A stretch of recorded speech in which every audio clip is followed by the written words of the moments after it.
하나님의 말씀은 시편 139편 7절에서 10절입니다. 시편 139편 7절에서 10절 한 목소리로 합독하시겠습니다. 내가 주의 영을 떠나 어디로 가며 주의 앞에서 어디로 피하리이까? 내가 하늘에 올라갈지라도 거기 계시며 서울에 내 자리를 펼지라도 거기 계시니이다. 내가 새벽 날개를 치며 바다 끝에 가서 거주할지라도 거기서도 주의 손이 나를 인도하시며 주의 오른손이 나를 붙드시리이다. 아멘. 먼저 영상을 보시겠습니다.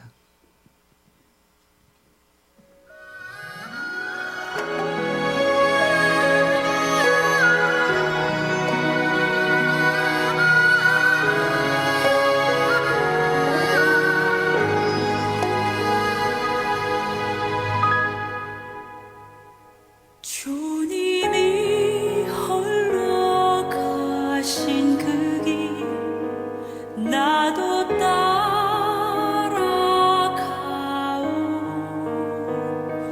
모든 물과 피를 흘리신 그 길을 나도 가오. 험한 산도 나는 괜찮소. 바다 끝이라도 나는 괜찮소. 죽어가는 저들을 위해 나를 버리길 바라오. 아버지 나를 보내주오. 나는 달려가겠소. 목숨도 아끼지 않겠소. 나를 보내주오.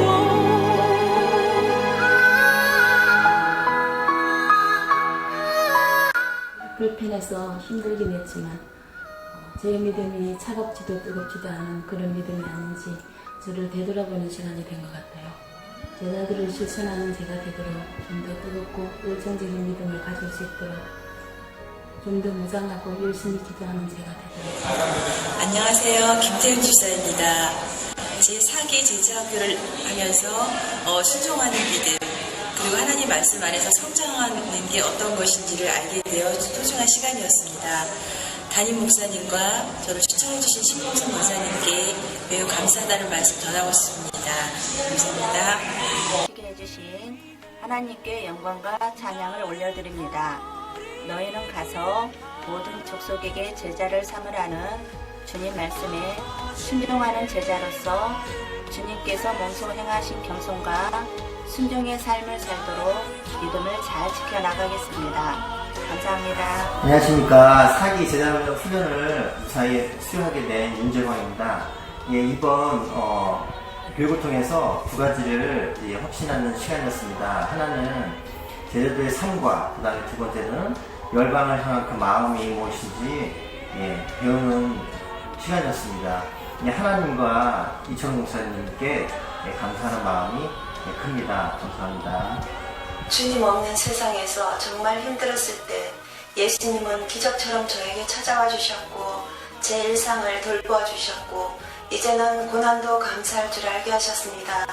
연약하고 보잘것없는 저를 제자학교를 통해서 양육하시고 이제 세상에서 예수님처럼 살기를 결단케 하셨습니다. 무엇을 하든지 예수님의 이름으로 살겠습니다. 목사님께서 열정적으로 가르쳐 주셔서 배우면서 기쁨이 솟아났습니다. 나는 그리스도께서 마지막으로 명령하신 최고의 명령인 너희는 가서 모든 민족으로 제자 삼으라는 말씀에 순종하여 일생 주님의 제자들을 실천하겠습니다. 안녕하십니까. 사기로 수료하게 된 정하채 집사입니다. 온전한 제자가 되기 위한 섬김과 사랑의 길을 배우는 시간이었습니다. 사진과 고백 속에서 하나님께서 우리의 삶을 이끄시리라 참 가르쳐주신 목사님 고맙고 하나님 사랑합니다.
예수님께서 3년 동안의 공적 생애를 하시면서 12명의 제자를 양육했습니다.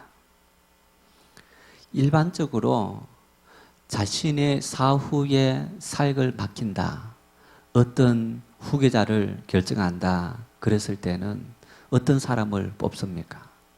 똑똑한 사람, 능력이 있는 사람, 재능이 있는 사람, 그런 사람들을 뽑아서 자신의 후계를 맡기는 것이 일반적인 통례입니다. 그 당시 똑똑한 사람은 서기관들이 있었습니다. 부유한 사람은 사두개인들이 있었습니다. 그리고 굉장히 철저하게 하나님 말씀을 지키는 바리새인들도 있었습니다. 그런데 놀랍게도 예수님께서 당신의 제자를 뽑으실 때 서기관도 없었고 사두개인도 없었고 바리새인도 아무도 없었습니다. 하나님의 일을 열심히 하는 제사장도 한 사람 없었습니다. 그 당시 사회에서 별 볼 일 없는 보통 이하의 사람, 그런 사람들을 예수님께서 예수님의 제자로 뽑으신 겁니다. 바로 작은 배를 갖고 고기를 잡던, 물고기를 잡던 어부들, 대다수 그 갈릴리 해변에서 고기를 잡던 그 어부들을 부르셔서 예수님께서 당신의 제자를 맡기셨던 그런 모습을 볼 수 있습니다. 그 보통 서민들보다 더 못한 삶을 살아갔던 그 예수님의 12제자들이, 여러분 우리가 성경을 보면 정말 놀라운 일을 성취한 그런 모습을 볼 수 있습니다. 한마디로 얘기하면 우리가 요즘 개천에서 용난다 그런 말처럼 12제자들은 개천에서 용난 그런 인물들, 그런 존재들인 겁니다. 어찌보면 여기 계신 우리들보다도 일반적으로 못한 사람들이 바로 예수님의 제자들이었던 것을 볼 수 있습니다.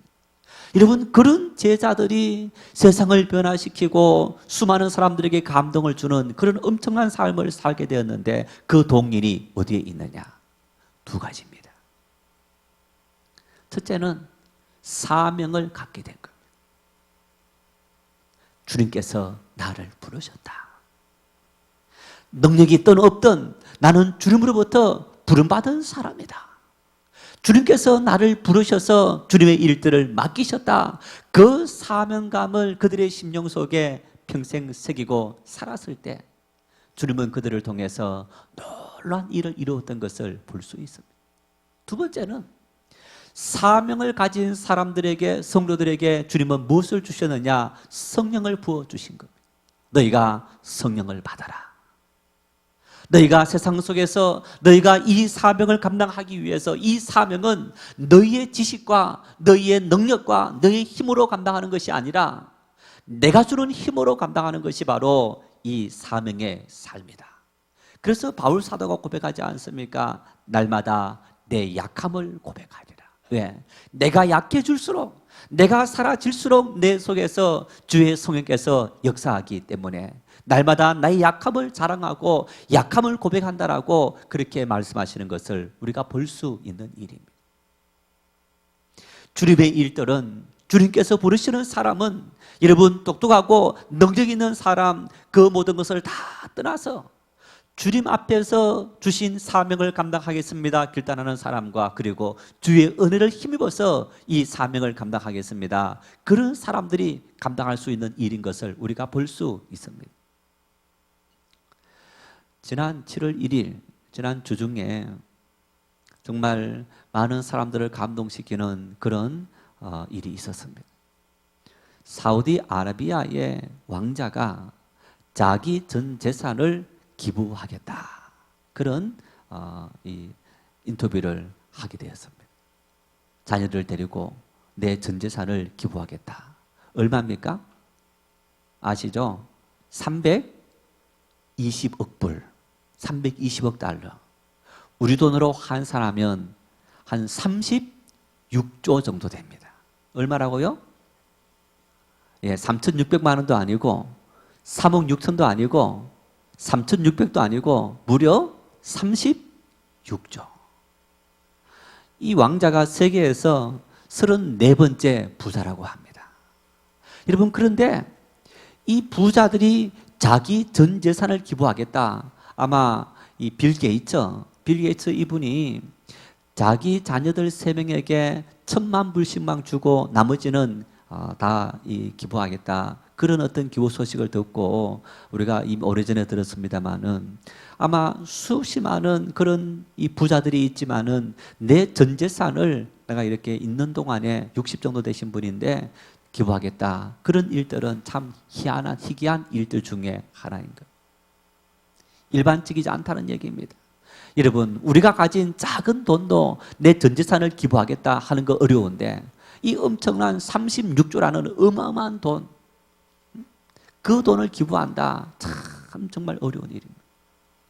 무엇이 이 알왈리드 왕자로 하여금 자기 전 재산을 기부할 수 있도록 만들었느냐? 2가지 이유입니다. 첫째는 기부하는 것이, 약한 사람을 돌보는 것이 바로 내 개인적인 의무다. 그 생각을 가졌다는 거예요. 그래서 이미 이분은 30년 전부터 기부하는 운동을 했는데 그 지금까지 30년 동안 기부한 금액만 하더라도 4조가 넘는다는 겁니다. 이번에 자기 전 재산 36조라는 어마어마한 재산을 기부하게 됐는데 그것이 바로 내 개인에게 주어진 사명이다. 2번째는 빌 게이츠가 만든 이 게이츠 멜린더 재단을 통해서 그것을 보고 도전을 받았다는 거예요. 야, 정말 저 사람들이 사는 삶의 모습이 너무너무 아름다운 삶이구나. 그런 도전을 받고 자기가 이 기부 행위에 동참하고 전 재산을 기부하게 되었다. 그러면서 기부 결정을 내려서 행복하다. 그런 소감을 밝혔다고 합니다. 그렇습니다.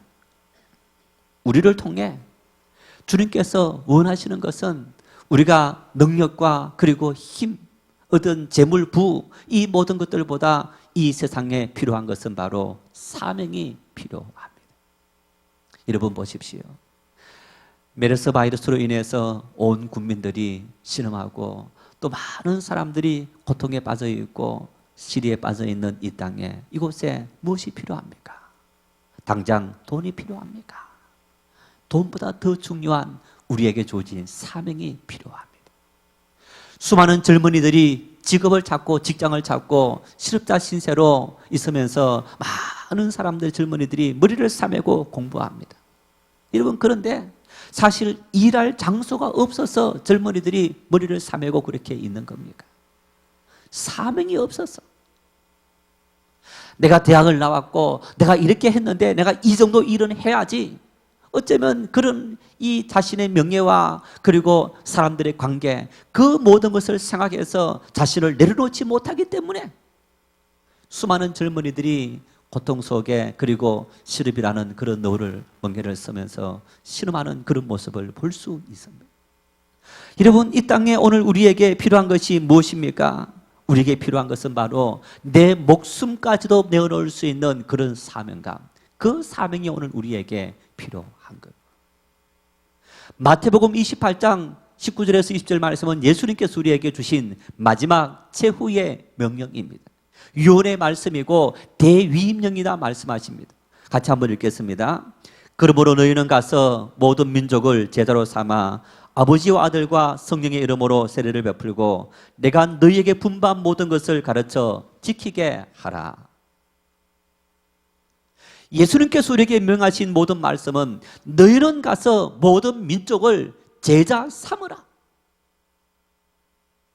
예수님께서 당신만 12제자를 삼는 것이 아니고 그 12제자에게 제자 삼아라. 그리고 오고 오는 모든 세대 모든 사람들에게 한 영혼을 양육해서 주님의 제자로 살아가도록 주님의 제자로 키우는 그런 사람, 그런 삶을 사는 것이 내가 너희에게 명하고 내가 원하는 최고의 명령이고 소원이다. 우리 주님께서 우리에게 그렇게 말씀하신 거예요. 예수님께서 12제자를 부르신 면면을 앞에서 살펴보았지만은 똑똑하고 능력 있는 사람을 부르신 것이 아니라 주님은 주님 말씀에 순종하고 내 평생에 그 사명을 감당하겠습니다. 순종하는 사람을 주님께서 부르셨고 그들을 훈련시키셨고 그에게 사명을 맡기신 것을 우리가 볼 수 있습니다. 왜 우리가 살아가면서 여러분 이런 사명을 나는 감당할 수 있는 자격이 없다고 생각하느냐? 여러분 어쩌면 오늘 내 있는 모습 그대로는 자격이 없는 것이 마땅한 일일 겁니다. 예수님께서 자격 없는 사람을 부르셔서 어떻게 하신 겁니까? 그 제자들을 훈련했습니다. 예수님께서 12제자를 부르셔서 고기 잡던 베드로, 안드레 부르셔서 예수님께서 3년 동안 그 제자들과 함께하면서 다 보여주신 거예요. 아, 나도 저렇게 하면 되겠구나. 삶을 통해 직접 예수님께서 어떻게 하시는지를 삶을 통해 훈련받고 연단받는 그런 삶을 살아가서 여러분, 그런데 예수님께서 3년 동안 제자들과 함께하면서 제자들에게 예수님께서 당신을 소개하고 하나님을 소개하고 가르쳤는데 제자들이 그렇게 생각합니다. 야, 저분이 누구기에, 예수님께서 누구이기에 저 풍랑도 순종하는가, 저 바다 물결도 순종하는가, 아니 저가 누구기에 사람들이 어떻게 할 수 없고 쇠사슬 메어놔도 그것을 끊는 저 귀신들이 말을 듣는가, 아니 저가 누구이기에 저의 말을 듣고 수많은 사람들의 마음에 찔림이 되고 회개하고 이런 일이 일어나는가. 예수님과 함께 3년 동안 공생의 사역을 하면서 제자들은 놀라운 사실을 경험하게 된 겁니다. 야, 하나님은 이런 분이시구나, 예수님은 이런 분이시구나. 예수님께서 가이사라 빌립보 지방에서 제자들에게 묻습니다. 너희는 나를 누구라 하느냐? 베드로가 고백합니다. 주는 그리스도시요 살아계신 하나님의 아들입니다. 예수님과 함께 3년 동안 공생의 사역을 감당하면서 예수님 행하신 모든 것을 본 베드로가 주님은 메시아이십니다, 우리를 구원하실 메시아이시고 주님은 전능하신 하나님이신 것을 우리가 고백합니다. 가만히 있으면 주님께서 우리에게 찾아오셔서 주님을 가르쳐 주시는 것이 아니라 주님과 함께 공생의 사역을 참여하면서 우리가 훈련받고 양육받았을 때 우리가 그러한 삶을 살아갈 수 있게 되는 일입니다.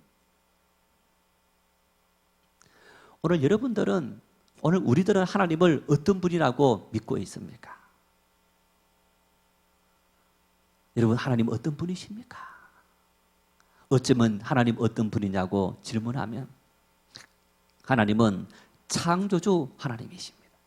하나님은 사랑의 하나님이십니다. 하나님은 전능하신 하나님이십니다. 하나님은 전지하신 분이십니다. 하나님은 무소부재하신 분이십니다. 하나님은 온유하신 분이십니다. 하나님은 용서하시는 분이십니다. 하나님은 심판하시는 분입니다. 하나님은 의로운 분입니다. 하나님은 거룩하신 분입니다. 어쩌면 여러분 우리가 창세기부터 요한계시록까지 하나님에 대해서 너무너무 다양한 모습들을 우리가 다 알고 있습니다. 그런데 내가 알고 있는 그 하나님은 여러분, 내가 그 아는 지식이, 그 알미 어떤 알미인 겁니까? 혹시 우리가 피상적으로 아는 것은 아닙니까? 창조주 하나님. 여러분, 그 창조주 하나님이라 했을 때의 그 창조 속에 있는 놀라운 뜻, 오늘 제목이 무소부재하신 하나님인데, 여러분, 하나님께서 무소부재하시다, 안 계신 곳이 없다, 어느 곳이든지 하나님은 함께 하신다, 이 말씀이 우리에게 어떤 의미가 있는지 여러분 구체적으로 이해하고 알고 있고 믿고 있느냐? 하나님은 생각만으로 그냥 무소부재하신 분이다, 안 계신 곳이 없는 분이구나, 그리고 내 삶과는 전혀 상관이 없는 거야. 하나님은 사랑의 하나님이시다. 그저 사랑, 여러분, 내가 사랑한다, 누군가를 사랑한다, 사랑은 달콤한 아이스크림만 아닙니다. 사랑은 연인들이 서로 속삭이면서 야, 참 이쁘구나, 이것이 사랑의 전부가 아닙니다. 사랑에는 인내가 필요합니다. 사랑에는 고통이 있습니다. 아픔이 있고 슬픔이 있고 그 모든 것을 참아야 되는 힘든 일이 있어야만 참된 사랑이 되어지는 겁니다. 하나님의 사랑이라 했을 때에 여러분, 그 사랑은 예수님께서 십자가를 지시고 죽으시고 부활하심으로 사랑을 실천했던 그 모습을 볼 수 있습니다. 하나님의 사랑이라 했을 때 우리는 너무너무 사랑은 좋은 것, 아름다운 것, 멋진 것, 편안한 것, 어떤 이런 것만 생각하는데 여러분, 하나님의 사랑 속에는 그런 놀라운 것들이 포함되어 있는 것을 볼 수 있습니다. 나는 어떤 하나님을 믿고 있느냐? 사실 우리가 하나님을 믿는다 하면서 너무 하나님에 대해서 모르고 있는 겁니다. 하나님에 대해서 너무너무 우리가 잘 모르고 있습니다. 다시 한번 우리의 신앙을 점검하면서 오늘부터 몇 주 동안에는 하나님이 어떤 분이신가 함께 같이 나눠보고자 하는 거예요. 오늘 먼저 하나님은 무소부재하신 분이시다. 하나님은 안 계신 곳이 없으신 분이시다. 하나님은 시간과 공간을 초월해서 계신 그런 하나님이시다. 하나님은 2000년 전에도 계셨고 지금도 계시고 하나님은 앞으로도 계시는 그런 하나님이시다. 하나님은 우리 한국교회, 우리 정인교회 여러분에게도 지금 이 시간 계시고 저 아프리카 교회도 계시고 남미 교회도 계시고 저기 있는 모든 교회 모든 사람에게 하나님은 오늘도 함께 하시는 주님이시다. 이 개념이 바로 무소부재하신 하나님. 아니 어떻게 그럴 수 있느냐? 도무지 나는 이해하지 못하겠다. 여러분 이해하지 못하는 것이 당연한 일입니다. 왜? 우리 인간 이성으로 이해할 수 없는 일들이 너무너무 많기 때문에. 혹시 여러분 사람이 눈으로 볼 수 있는 것을 가시거리라고 합니다. 수평으로 쭉 봤을 때에 내가 볼 수 있는 사물이 몇 킬로 앞에 있는 것을 보는 이 가시거리라고 하는데 사람의 눈으로 볼 수 있는 가시거리가 어느 정도 될 것 같아요? 몇 킬로쯤? 우리가 몇 킬로 앞에 있는 사물을 볼 수 있을 것 같아요. 물론 사물의 크기 따라 다르겠지만 아주 큰 어떤 사물이 있다. 뭐 만리장성 아니면 에베레스트 같은 그런 어떤 산들이 있다. 깨끗한 맑은 날 구름 한 점 끼지 않고 그리고 이런 어떤 우리 대기에 있는 이런 뭐 매연 같은 거 전혀 없는 아주 맑은 상태, 그 상태로 사람이 볼 수 있는 가시거리, 밝은 대낮에 놀랍게도요 322km라는 거. 322km. 서울에서 부산까지 고속도로가 한 420km 정도 됩니다. 아마 서울에서 경주 넘어서까지 볼 수 있는 그 가시거리, 우리 사람의 눈이 그 정도로 먼 곳을 볼 수 있다고 합니다. 밤에 큰 불을 피우면 밤에 볼 수 있는 가시거리, 깜깜한 밤에 환한 불빛이 있으면 어떤 서울같이 막 불야성 같은 이런 여러분 그 어떤 이 불빛이 있다 그러면요 800km를 볼 수 있다는 거예요. 800km. 아마 우리 부산에서부터 저기 평양 넘어서 북한 저 위에까지 볼 수 있을 정도로 그 정도 먼 거리를 보는 이 사람의 눈을 갖고 있다는 거예요. 자 여러분, 그런데 여기에다가 우리가 망원경을 이렇게 놓고 보면 어떻습니까? 훨씬 더 먼 거리를 보게 되는 거예요. 지금 1990년도에 우주에다가 허블 우주 망원경을 띄웠습니다. 여러분 이 허블 우주 망원경이 사진을 찍어서 보내주는데 이 사진을 어느 정도 먼 거리 있는 사진을 찍느냐, 7,000광년까지 있는 그 이상까지도 몇백 광년까지 있는 그 거리에 있는 것도 사진을 찍어서 전송한다는 거. 참고로 지구에서 태양까지 거리가 얼마가 되느냐, 1억 5천 킬로 정도 된다고 합니다. 우리 이 태양계에 지구에서부터 제일 먼 곳에 있는 명왕성까지가 얼마 되느냐, 한 60억 킬로미터. 그런데 이제 1광년이 얼마냐, 1광년 거리가 놀라운 게요 9조 5천억 킬로미터. 그런데 이 허블 우주 망원경은 1광년이 9조 5천억, 거의 10조 킬로미터 거리인데 그것을 7천억 광년, 7천 광년, 10조 곱하기 7천 하는 거예요. 계산기 하니까 계산이 안 됩니다. 조, 경 뭐 이렇게 해서 할 수 있는 어마어마한 거리에 있는 것을 허블 우주 망원경이 찍어서 보내고 있어. 거의 무한대인 거예요. 무한대. 사람이 만든 망원경도 여러분 볼 수 있는 거리가 정말 거의 무한대인 것을 사진을 통해서 사람이 보게 만드는 그런 어떤 볼 수 있는데, 이 우주 만물을 지으신 창조주 하나님, 그 하나님은 어디를 보시는가? 이런 것과 마찬가지인 거예요. 집에서 애기들이 엄마 아빠하고 술래잡기 놀이를 합시다. 그래서 아빠가 먼저 술래가 되어서 아이들이 숨습니다. 아빠 됐어요, 찾으세요. 아이들이 꽁꽁 숨었습니다. 아빠가 찾습니까, 못 찾습니까? 찾습니까? 못 찾습니까?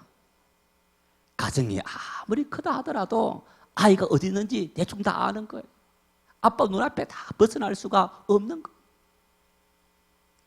이 우주 만물을 창조하신 하나님, 무소부재하신 하나님, 여러분 그 하나님은 바로 우리가 어떤 곳, 어떤 장소, 어떤 상태에 있더라도 그 모든 상태에, 그 모든 장소에 함께 하시고 우리를 다 아시는 하나님. 그 하나님이 바로 무소부재하신 하나님이다. 여러분, 이런 하나님을 오늘 이 본문 시편 139편에서 다윗이 만났습니다. 그의 삶을 통해서 그의 험악한 삶, 힘든 삶, 수없이 많은 시련과 역경이 있는 그의 삶을 통해서 이 다윗이 하나님을 만났는데, 그 하나님을 만나서 다윗은 어떤 하나님을 경험했느냐? 야, 하나님, 내가 저 광야에 내 장인 사울왕을 피해서 도망다닐 그때도 하나님께서 그곳에 함께 하셨고, 내가 가드 왕에게 도망가서 거기서 미친 채 하고 있는 그 중에서 하나님께서 함께 하심을 내가 경험했습니다. 그 하나님을 경험하고 다윗이 오늘 이 고백을 드리고 있는 겁니다. 7절 말씀을 다시 한번 읽겠습니다. 내가 주의 영을 떠나 어디로 가며 주의 앞에서 어디로 피하리까? 내가 주님 앞에서 피할 수 있는 공간이, 피할 수 있는 장소가, 피할 수 있는 시간이 없더라는 얘기입니다. 내가 있는 어떤 곳이든지 주님께서 함께 하시고, 내가 어떤 시간에 어떤 장소에 있더라도 주님은 개의치 않으시고 그곳에 계시더라. 깊은 한밤중이 되고, 그리고 칠흑 같은 어둠이 있는 그 상태에도 하나님은 나와 함께 하시고, 내가 좋은 장소가 아니라 내가 정말 광야 험한 곳에 있을 그때에도, 내가 제정신이 아니고 미친 채 하는 그 상태에도 하나님은 나와 함께 하시고 나와 동행하시고 나를 지키시고 돌보시는 그런 하나님이신 것을 내가 알게 되었다. 하나님을 피할 수 없다는 얘기입니다. 하나님은 우리를 불과 같은 눈동자로 살피시는 그런 아버지라는 사실입니다. 여러분, 그러면서 8절 이하에 하나님의 무소부재하심을 구체적으로 몇 가지를 고백합니다. 8절 말씀을 같이 읽겠습니다. 내가 하늘에 올라갈지라도 거기 계시며 서울에 내 자리를 펼지라도 거기 계시니이다. 하나님은 하늘 꼭대기도 계시고 깊은 서울, 저 지옥 속에도 하나님은 함께 하시는 그런 하나님이신 것을 내가 압니다. 내가 인생의 절망 속에 있을 때에도 하나님은 함께 하시고, 내가 잘 나갈 때, 형통할 때, 성공할 그때도 하나님은 그 자리에 함께 하심을 압니다. 내가 부자가 되어 있을 때도, 내가 가난한 사람이 되어 있을 때도, 건강할 때도, 내가 병들었을 때도 하나님은 그 자리에 함께 하시는 것을 내가 고백합니다. 오늘 다윗의 고백은 그런 고백인 거예요. 하나님께서 그 자리에 함께 하시더라는 것 뿐만 아닙니다. 9절 10절 말씀을 같이 읽겠습니다. 내가 새벽 날개를 치며 바다 끝에 가서 거주할지라도 거기 있어도 주의 손이 나를 인도하시며 주의 오른손이 나를 붙드시리이다. 내가 새벽 날개를 치며 바다 끝에 가서 거기서 거주할지라도, 이런 얘기입니다. 여러분, 아침에 바닷가에 가면 태양이 쫙 떠오릅니다. 깜깜한 어둠이 있고 칠흑 같은 어둠이 있는 거기에서 태양이 쫙 올라서 갑자기 천지가 확 밝아집니다. 그 밝아지는 빛이 우리 지구 이 동쪽에서부터 서쪽까지 그 빛이 쫙 비치게 되는 거예요. 순간적으로, 순식간에. 이런 얘기입니다. 그 빛이 비치는 속도만큼이나 내가 여기 있다가 저 서쪽 끝에 가 있다 할지라도 하나님은 그곳에 함께 하신다. 내가 순간 이동을 해서 눈 깜짝할 사이에 이곳에서 저 수만 킬로 멀리 떨어져 있는 그곳에 내가 날아가서 있다 할지라도 우리 하나님은, 무소부재하신 하나님은 그곳에서도 함께 하신 하나님이신 것을 내가 알게 되었다. 우리 하나님은 그런 분이신 거예요. 우리 하나님은 내가 있는 곳, 그곳이 어떤 곳인지, 오늘 내가 이곳에 있다가 당장 저곳에 옮겨간다 할지라도 하나님은 그곳에서 함께 하시고 내 모든 삶을 이끄시고 나와 동행하시는 그 하나님의 것을 내가 알게 되었다. 이런 하나님의 무소부재하심을 신학자가 이렇게 설명하고 있습니다. 하나님의 실제, 하나님께서 함께 하시는데, 자, 지금 여기 함께하고 계신 하나님은 이런 분이셨고, 저기 먼 곳에 있는 하나님은 또 이런 하나님의 일부였다, 그런 게 아니고, 여러분 지금 예를 들어서 내가 누군가하고 그 어떤 온전한 존재가 함께하고 있다 그러면 그 온전한 존재는 여기도 온전하고 저기서도 온전하고 과거에도 온전하고 미래에도 온전하다. 하나님은 그 실제로 존재하시는 그 자체로 온전하게 우리가 있는 곳, 어떤 곳, 모든 사람들에게 하나님은 온전하신 완전하신 존재로 함께 하시는 그런 하나님입니다. 다시 말하면 이런 얘기, 하나님은 시간과 공간을 초월해 계신 그런 분이시다. 두 번째는 하나님이 그 지식에 대해서도 하나님은 무소부재하시는 어떤 곳에나 계신 하나님이시다. 왜? 다 안다는 거. 모르는 것이 없으신 분. 나에 대해서, 우리에 대해서, 이 세상에 대해서 하나님은 다 아신다. 왜 다 아시느냐? 하나님은 어떤 곳이든지 다 동시다발적으로 함께 하시는 분이시기 때문에. 하나님은 어떤 곳이든지 하나님은 그 불과 같은 눈동자로 모든 것을 다 살피시는 그 하나님이시기 때문에 하나님은 이 세상에 대해서, 우리에 대해서 모르는 것이 없으신 그런 하나님이시다. 하나님의 그 전지하심을 볼 때 하나님은 어떤 곳이든지 함께 하시는 그 무소부재하신 하나님을 우리가 부인할 수 없다는 얘기. 세 번째 이렇게 말합니다. 하나님은 그 능력에 대해서도 어느 곳이든지 계시는 하나님이시다, 이런 얘기입니다. 2000년 전에도 하나님은 함께 하셔서 놀라운 이적을 일으켰어. 1000년 전에도 하나님께서 함께 하셔서 놀라운 이적을 일으켰습니다. 지금 오늘도 하나님은 함께 하셔서 하나님이 원하시는 뜻을 이루시는 그런 하나님 능력을 통해서. 그런데 그 하나님께서, 여러분 보십시오. 오늘 하나님 함께 하시는데 오늘 우리 정인교회만 함께 하십니까? 세계 수없이 많은 교회마다 예배하는 그 모든 곳에 하나님은 함께 하시는 거예요. 그리고 수많은 사람을 감동시키고 변화시키고 회개시키고 구원하시는 그런 일들을 행하시는데 그 하나님의 능력을 보더라도 하나님은 어떤 곳에서든지 계시는 무소부재하신 하나님이시다. 내가 주의 낯을 피하여 어디로 가리이까? 도망갈 것이 없다는 얘기입니다. 범죄하는 사람에게는 정말 너무너무 무서운 일입니다. 하나님은 내가 짓는 모든 죄에 대해서 하나님은 모르는 것이 없는 분이다. 하나님 앞에 잘못을 행하는 모든 사람들에 대해서 하나님은 심지어 그 마음까지도 다 살피시는 그 하나님이기 때문에 우리가 하나님 앞에서 도무지 우리의 모든 마음의 생각과 그리고 행동 하나하나에 이르기까지 피해서 숨어서 숨길 수 없는 그런 존재이다. 그래서 이야기합니다. 하나님 무소부재하신 것은 하나님의 존전에 늘 살아가는 삶이다. 내가 말하고 행동하고 내가 생각하고 살아가는 매 순간순간은 하나님 앞에서, 하나님께서 지금 내 앞에 계시고 그 앞에서 내 모든 것이 다 해부되어 살아가는 그런 존재가 바로 하나님의 무소부재하심 앞에 살아가는 우리 인생들이다. 죄를 짓는 사람에게는 엄청난 충격이고 고통이고 아픔이지만은 여러분 하나님을 의지하는 사람에게는 어떻습니까? 그 전능하신 하나님께서, 그 전지하신 하나님께서, 그 능력이 많으신 하나님께서 지금 내 앞에 나를 돌보시고 나를 지켜보시면서 나 불과 같은 눈동자로 한순간도 눈을 떼지 아니하시고 지금 나와 함께 하신다. 우리는 이런 하나님을 믿고 있는 것. 우리는 이런 하나님을 믿기 때문에 하나님 앞에 우리의 모든 삶을 다 맡기고 하나님을 신뢰하고 살아갈 수 있게 되는 것. 여러분 이런 사실들이 우리가 성경을 통해서 끊임없이 나타났는데 창세기 28장 15절 말씀에 잘 나타나 있습니다. 같이 읽겠습니다. 내가 너와 함께 있어 내가 어디로 가든지 너를 지키며 너를 이끌어 이 땅으로 돌아오게 할지라. 내가 내게 허락한 것을 다 이루기까지 너를 떠나지 아니하리라 하신지라.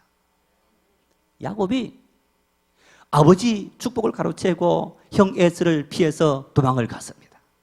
도망을 가다가 광야에서 하룻밤을 자게 되는데 꿈에 하나님께서 싹다리 내리시고 나타났습니다. 이 말씀하신 겁니다. 야곱이 잠에 깨어서 말합니다. 하나님, 이 광야에도 계셨군요.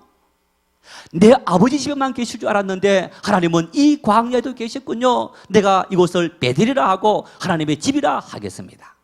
그 하나님은 여러분 광야에서만 함께 하신 것이 아니고 하란 땅에서 외삼촌 라반이 있는 하란 땅에서도 함께 하셨고 돌아올 야복 광야도 하나님께서 함께 하셨고 애굽의 바로 왕 앞에 섰을 그때도 하나님은 야곱과 함께 하셨던 것을 우리가 볼 수 있는 일입니다. 내가 너를 떠나지 않고 내가 너를 지켜주고 너에게 허락한 것을 다 이루기까지 내가 너와 동행하고 함께 하겠다. 하나님의 무소부재하심. 나 혼자만 아니라 우리 모든 성도들에게 이 땅의 모든 인류에게 하나님은 늘 함께 하셔서 가까이에서 우리의 모든 것을 다 살피시는 그 하나님. 우리가 그분을 내 아버지로 모시고 내가 그분에게 우리의 모든 삶을 맡기고 살아가는 그런 그리스도인이 바로 우리가 아니겠습니까? 여러분, 그분 앞에 우리의 모든 삶을 맡기기를 왜 주저합니까? 그분에게 우리의 모든 삶을 맡기고 의지하는 것을 왜 주저합니까? 그분은 말씀합니다. 누구든지 오라고. 누구든지 부르짖는 사람에게, 찾는 사람에게, 구하는 사람에게 누구든지 그 조건을 묻지 않고 사람을 묻지 않고 기도하고 간구하는 것을 응답해 주신다고 우리에게 말씀하지 않습니까? 절망을 이기고 좌절 이기고 마음의 모든 슬픔을 내려놓고 오늘도 함께 하시고 위로하시고 힘이 되시는 주님을 의지할 수 있기를 바랍니다. 그 주님에게 우리의 모든 삶을 전적으로 맡기고 하나님께서 나를 동행하여 주시고 함께 하시는 그 힘을 의지하고 나는 인생 최고의 백이 나와 함께 하신다. 그 믿음을 갖고 세상을 이기며 생을 승리하며 살아가는 믿음의 사람들 될 수 있기를 바랍니다.